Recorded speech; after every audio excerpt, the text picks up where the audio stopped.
Assalamualaikum warahmatullahi wabarakatuh. Perkenalkan, kami dari kelompok yang beranggotakan saya sendiri Dwita Kartikasari dan rekan saya Afifah.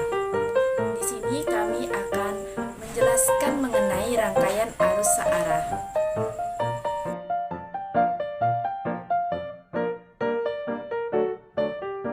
Rangkaian listrik arus searah atau lebih dikenal dengan direct current atau DC merupakan rangkaian dengan arus stasioner yang tidak berubah terhadap waktu. Nah, besaran-besaran utama yang menjadi pusat perhatian dalam arus listrik searah itu ialah kuat arus atau I, serta beda potensial yang bekerja pada tegangan yang resistif dengan sumber tegangan yang konstan. Pada dasarnya, rangkaian listrik itu dibedakan menjadi dua, yaitu rangkaian listrik terbuka dan rangkaian listrik tertutup. Nah, rangkaian listrik terbuka ini merupakan suatu rangkaian yang belum dihubungkan dengan sumber tegangan. Nah, tetapi rangkaian listrik tertutup itu ialah suatu rangkaian yang telah dihubungkan dengan sumber tegangan. Nah, ketika rangkaian seperti ini terbentuk, maka muatan itu dapat mengalir melalui kawat rangkaian dari satu terminal baterai ke lainnya. Nah, aliran muatan ini disebut dengan arus listrik. Nah, terjadinya aliran arus listrik ini karena perbedaan potensial listrik yang mendorong muatan positif itu mengalir dari potensial tinggi ke potensial yang rendah. Nah, arus listrik ini mengalir secara spontan dari potensial tinggi ke potensial yang rendah melalui konduktor, tetapi tidak dalam arah sebaliknya. Nah, aliran muatan ini dapat dianalogikan dengan aliran air dari tempat atau potensial gravitasi tinggi ke tempat potensial gravitasi yang rendah. Nah, pada suatu rangkaian listrik itu akan mengalir arus listrik apabila memenuhi syarat-syarat. Nah, syarat pertama yaitu ada sumber tegangan, yaitu alat yang dapat menghasilkan beda potensial berupa baterai, aki, stop kontak, PLN. Nah, yang kedua, ada komponen atau beban pengguna energi yang disuplai ke sumber tegangan listrik, misalnya lampu atau bohlam atau hambatan yang lain. Yang ketiga, rangkaian listriknya itu merupakan rangkaian tertutup, yakni rangkaian yang tidak berujung pangkalnya. Jika ada arus listrik, maka ada kuat arus listrik. Nah, kuat arus listrik ini ialah banyaknya muatan listrik yang mengalir pada suatu penghantar tiap satuan waktunya. Nah, simbol kuat arus listrik ini ialah I besar. Nah, kuat arus listrik ini dapat dirumuskan yaitu I sama dengan Q per T atau muatan listrik dibagi dengan selang waktu. Terdapat N buah elektron yang mengalir melalui kawat, maka muatan total Q itu dapat ditentukan dengan N dikali E, sehingga kuat arus listrik itu dapat ditentukan dengan I sama dengan N dikali E per T. Dengan E itu merupakan muatan listrik, yaitu 1,6 dikali 10 pangkat min 16 kolom. Ada juga rapat arus listrik atau current density, ialah besar arus listrik yang mengalir tiap meter kuadrat luas penampang kawat. Nah, rapat arus listrik itu dapat dirumuskan dengan J sama dengan I per A. Dengan J itu rapat arus listrik, I itu kuat arus listrik, dan A yaitu luas penampang. Beda potensial listrik itu atau disebut dengan tegangan listrik itu merupakan ukuran perbedaan potensial antara dua titik dalam rangkaian listrik. Nah, suatu benda itu dikatakan memiliki potensial listrik lebih tinggi dibandingkan benda lain karena benda tersebut memiliki jumlah muatan positif yang lebih banyak daripada jumlah muatan positif benda yang lainnya. Nah, besar beda potensial atau tegangan listrik itu dinyatakan dengan volt. Besaran ini mengukur energi potensial dari sebuah medan listrik yang mengakibatkan adanya aliran listrik kawat penghantar. Nah, hambatan listrik ini merupakan suatu komponen yang dapat mengurangi besaran kecepatan dan kuantitas aliran elektron dalam rangkaian listrik. Hambatan listrik ini juga digunakan dengan menambahkan komponen elektronika yang disebut dengan resistor ke dalam rangkaian listrik untuk membatasi aliran listrik dan melindungi komponen dalam rangkaian. Nah, satuan hambatan listrik itu ialah ohm dengan simbol huruf besar Yunani omega.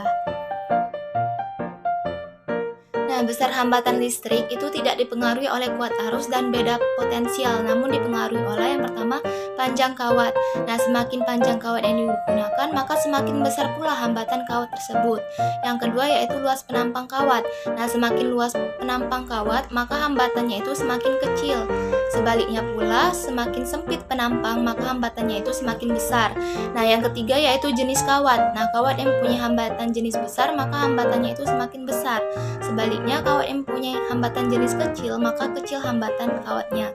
Nah, secara sistematis, besar hambatan kawat itu ditentukan dengan R sama dengan jenis kawat kali panjang kawat dibagi dengan luas penampang kawat. Nah, setelah mempelajari arus listrik, tegangan, dan hambatan, maka kita masuk ke hukum Ohm. Nah, hukum Ohm ini menyatakan hubungan antara arus listrik, tegangan, dan hambatan. Nah, hukum Ohm ini pertama kali diperkenalkan oleh fisikawan Jerman yang bernama Georg Simon Ohm pada tahun 1825 pada paper karyanya yang berjudul The Galvanic Circuit Investigated Mathematically. Nah, secara sistematis, hukum Ohm ini dapat dirumuskan menjadi persamaan I sama dengan F dibagi R atau kuat arus sama dengan tegangan dibagi hambatan. Rangkaian seri. Terdapat 4 prinsip dari rangkaian seri. Yang pertama yaitu susunan seri bertujuan untuk memperbesar hambatan suhu rangkaian. Yang kedua, kuat arus yang mengalir pada tiap resistor sama besar dan akan sama dengan kuat arus utama rangkaian, atau I1 sama dengan I2 sama dengan I total. Ketiga, tegangan pada masing-masing resistor sebanding dengan kuat arus utama rangkaian. Keempat, tegangan yang diberikan pada rangkaian seri sama dengan jumlah tegangan setiap resistor. Artinya V total sama dengan V1 ditambah V2. Rangkaian paralel. Terdapat 4 prinsip rangkaian paralel. Yang pertama, susunan paralel bertujuan untuk memperkecil hambatan suatu rangkaian. Yang kedua, tegangan pada ujung-ujung tiap resistor sama besar dan sama dengan tegangan yang diberikan pada rangkaian, atau V1 sama dengan V2 sama dengan V total. Yang ketiga, arus yang melalui tiap resistor itu berbanding terbalik dengan hambatan resistor. Yang keempat, kuat arus yang diberikan pada rangkaian paralel itu sama dengan jumlah kuat arus melalui tiap resistor, atau I total sama dengan I1 ditambah I2. Hukum Kirchhoff. Hukum Kirchhoff merupakan salah satu hukum dalam ilmu listrik yang dimana berfungsi untuk menganalisa arus serta tegangan dalam suatu rangkaian listrik. Hukum Kirchhoff ini terbagi menjadi 2, yaitu hukum Kirchhoff 1 dan hukum Kirchhoff 2. Hukum Kirchhoff 1 berbunyi, jumlah kuat arus listrik yang masuk ke suatu simpul atau titik percabangan sama dengan jumlah arus listrik yang keluar dari titik simpul tersebut, atau sigma I masuk sama dengan sigma I keluar. Hukum 2 Kirchhoff. Hukum 2 Kirchhoff berbunyi, jumlah aljabar pada perubahan tegangan yang mengelilingi suatu rangkaian tertutup atau loop itu sama dengan 0, atau sigma V sama dengan 0. Gaya gerak listrik E dalam sumber tegangan menyebabkan arus listrik mengalir sepanjang loop, dan arus listrik yang mendapat hambatan menyebabkan penurunan tegangan, sehingga dapat ditulis menjadi sigma E ditambah sigma IR sama dengan 0. Sehingga disimpulkan bahwa hasil penjumlahan dari jumlah GGL dalam sumber tegangan dan penurunan tegangan sepanjang rangkaian tertutup itu sama dengan 0. Energi dan daya listrik.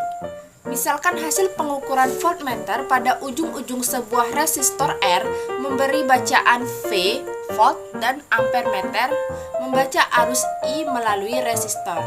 Nah, karena daya disipasi dalam bentuk panas dalam resistor R dirumuskan oleh P sama dengan V kali I, jika disubstitusikan persamaan tersebut ke I sama dengan V per R atau V sama dengan I kali R, maka akan memberikan daya disipasi sebagai berikut, yaitu P sama dengan V kali I sama dengan V kuadrat per R dan menghasilkan I kuadrat dikali R.